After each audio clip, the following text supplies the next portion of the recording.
ఎన్ని బాధ్యతలు ఉంటాయి? రాజు ఆ యొక్క ప్రాంతంలో లేక ఆ యొక్క దేశంలో వారికి ప్రజలకు ఏమి శ్రేయస్కరమో దాన్ని చేసేటువంటి విధానంలో ఆలోచిస్తూ ఆ కార్యకలాపాల్లో బిజీగా ఉంటూ ఉండేటువంటి వ్యక్తి ఒక రాజు. ఈ రోజు మన ప్రధానమంత్రి మనం చూసుకున్నాం అనుకోండి, ఒక్క రోజన్నా ఆయన టైం ఏమైనా ఖాళీ ఉంటుందంటారా? ఒక్క రోజు కాదు, కానీ ఒక నిమిషం కూడా ప్రధానమంత్రికి ఖాళీ ఉండదు.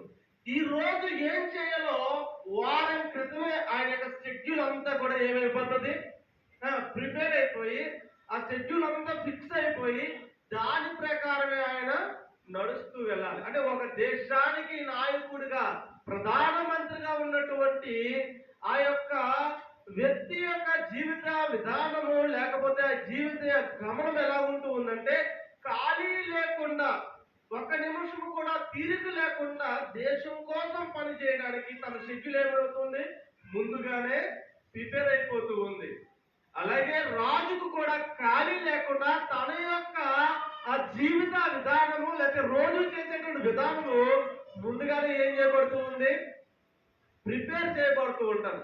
ఎంతగా ఖాళీ లేకుండా ఒక్క నిమిషము కూడా తీరిక లేకుండా ఉన్నటువంటి ఈ పరిస్థితులలో రాజుగా ఉన్నటువంటి దావీదు ఏం చేస్తూ ఉన్నాడు, వేకువనే దేవుణ్ణి వెతుకుతూ ఉన్నాడన్న. దేవునికి మహిమ కలుగునుగా.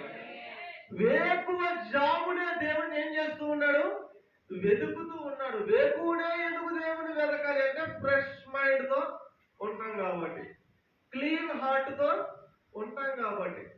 ఉదయాన్నే దేవుని వెతకడానికి గల కారణం ఏంటంటే ఫ్రెష్ మైండ్ ఉంటుందంటే దేవుణ్ణి హృదయపూర్వకంగా ఆరాధన చేయడానికి కానీ, హృదయపూర్వకంగా దేవుణ్ణి స్తుతించడానికి కానీ, హృదయపూర్వకంగా మన యొక్క బాధను దేవునితో చెప్పుకోవడానికి కానీ ఉదయ కాలాన్నే ఎలా ఉంటుందండి, మన మైండ్ ఫ్రెష్ గా ఉంటుంది.